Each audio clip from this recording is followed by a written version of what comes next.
Guys, hi. Thank you for joining me again. This is Christopher Aaron. I'm bringing to you the weekend update on the action in gold and silver. My website is igoldadvisor.com, and the point of these videos is to provide the clearest short-term, medium-term, and long-term analysis on the price of gold and silver. There are a lot of people out there making really wild claims who will post news articles one way or another and say that, for example, the price of gold is going to $5,000 an ounce in 2 months, or the price of silver is going to go down to $5 an ounce.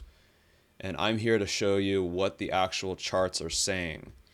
I've been developing my system of charting for the last 10 years.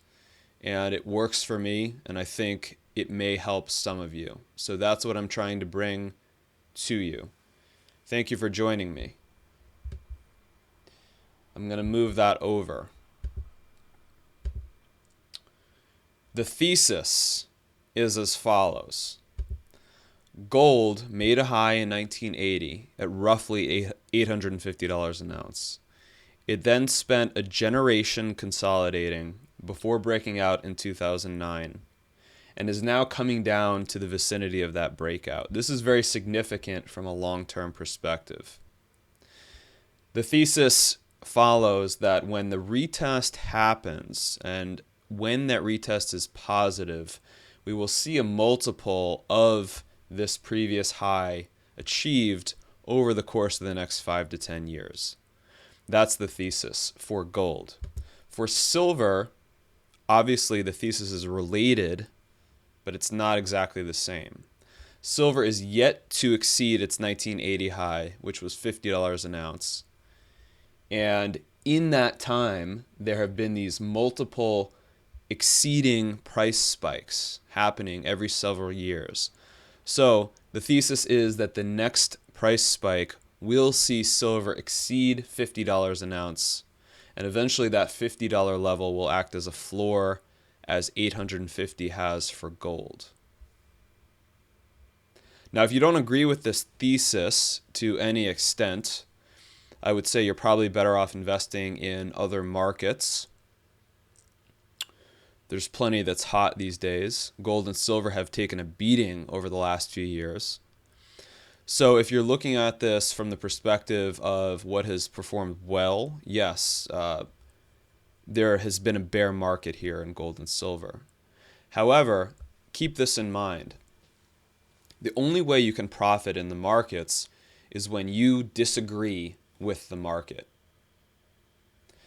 If the price of silver were already $50 an ounce or higher, as I expect over the next 5 to 10 years, you would not have the opportunity to make any money because the price would have already been there.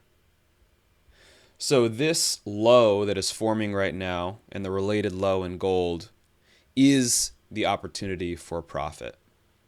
And yes, there's a grinding bear market that's been going on, and that is very emotionally draining. I understand that. I've been invested in these markets for a long time as well. And I'm here to show you what I see on the charts and to remind you of some of the fundamentals as well.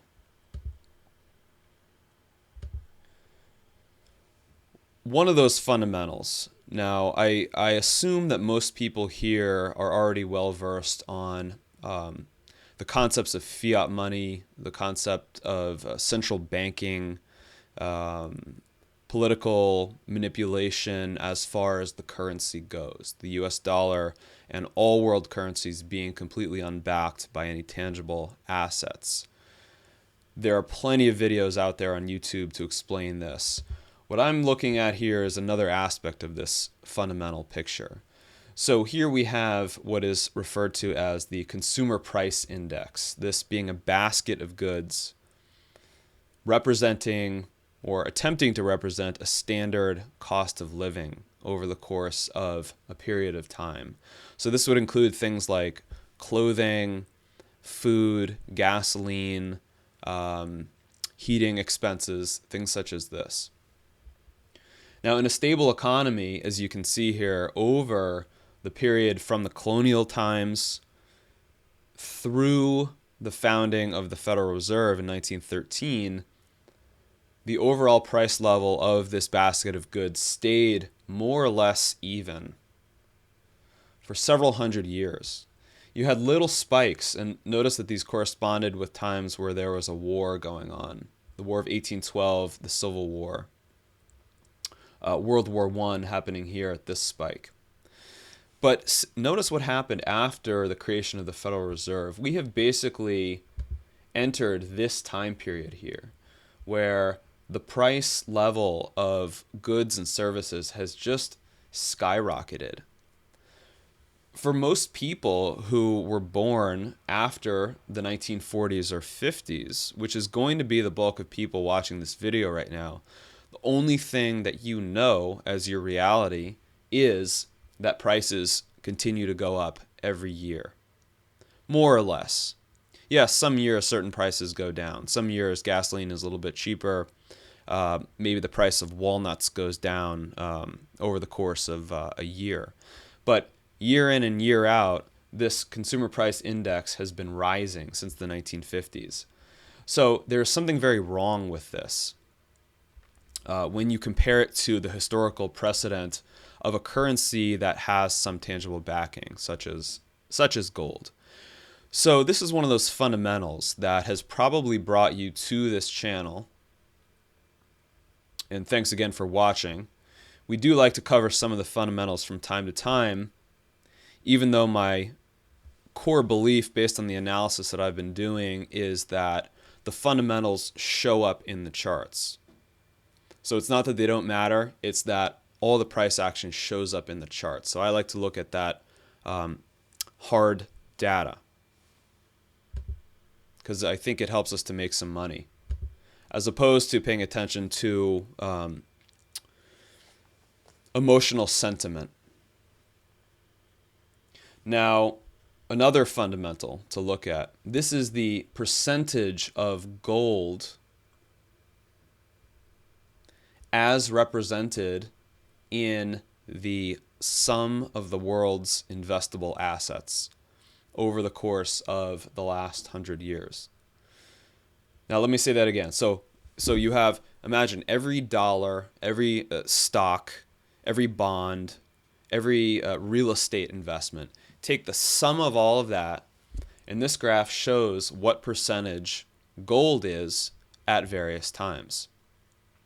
Now, this chart ended in 2009. However, the interesting thing is the price of gold and silver are roughly the same today as they are in 2009. And the price of the mining companies are lower, and the price of the stock markets and bond markets are actually higher. So this number would be a smaller percentage than we have right here in 2009. So this percentage showing that compared to other peaks in the gold market, such as 1932, the midst of the Great Depression, such as 1981, shortly after the last peak for gold and silver prices, the value of gold relative to world assets is minuscule right now. And I would be willing to bet that your own analysis kind of confirms this. If you go out and you're talking to your neighbors, or you're talking to your friends, you go out for coffee or go out to a bar, how many people do you know who are investing in gold or silver at this point? This number, like I said, is going to be even lower than this today. This research courtesy of Sprott Asset Management. So you are in this period right here where you are a contrarian. By definition, you are investing in an asset that is a significantly smaller percentage of total world assets than it has been at several other major important junctions in world economics and world history. So keep that in mind as we go along here. Imagine if this percentage was to move up to 26%. That would be at least a 25-fold move in the price of the metals for those metals to achieve this valuation. Now, I'm not saying that's going to happen. This could be a different scenario that we have unfolding, but my major takeaway is what could happen if this number even begins to approach the former levels.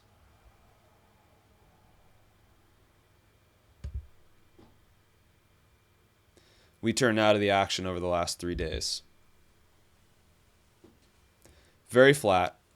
Gold still at the lows that it has seen over the last several months. Now, a very interesting day here on Thursday. Actually, if you take a close look at this, the price came back down here to 1075, which was exactly the target that I mentioned over the last several weeks before bouncing higher. And basically finishing the week kind of in the middle of that day. So these numbers are not random. I didn't choose 1075 because I had a crystal ball. What I was doing was looking at the maps being the charts that I keep up to date on a daily basis. So you can see that here that day. See this right where my mouse is, this red line right here. The price came right back down to that 1075, which corresponds exactly with the 1075 from July. So this is a retest. It's occurring right now. We don't know if this retest yet is going to hold. That was a successful day on Thursday, the bounce back, but you want to see more acceleration to the upside to have a successful retest. So we don't have that confirmed yet. We are watching that. There's the key for all these charts. All these colors will stay the same for every single chart that I do. Silver had a similar day on Thursday, this spike higher and coming right back down to that level.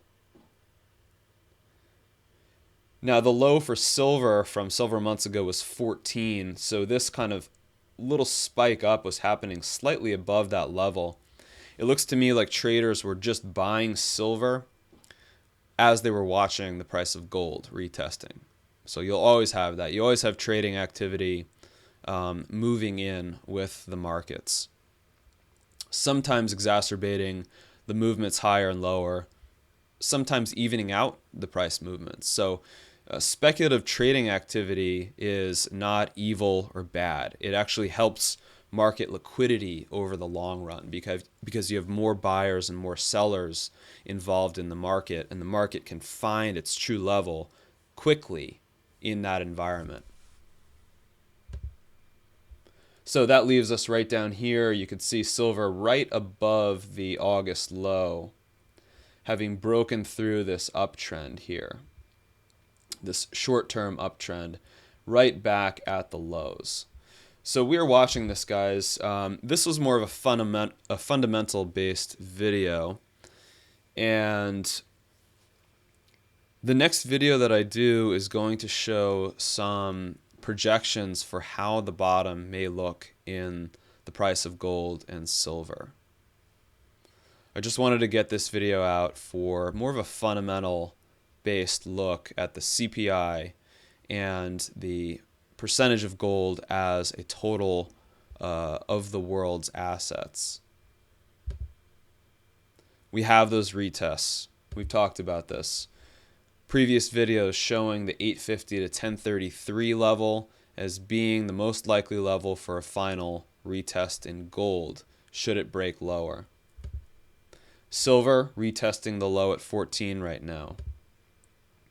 If it breaks, we look for somewhere in that $12 region. Thanks for joining me again. I just want to leave you with this. Opportunity exists only when the fundamentals and the prices diverge. So they're diverging right now. You wouldn't be here otherwise if you didn't believe that. And this is a time to stick with your convictions and watch the actual market unfolding in real time.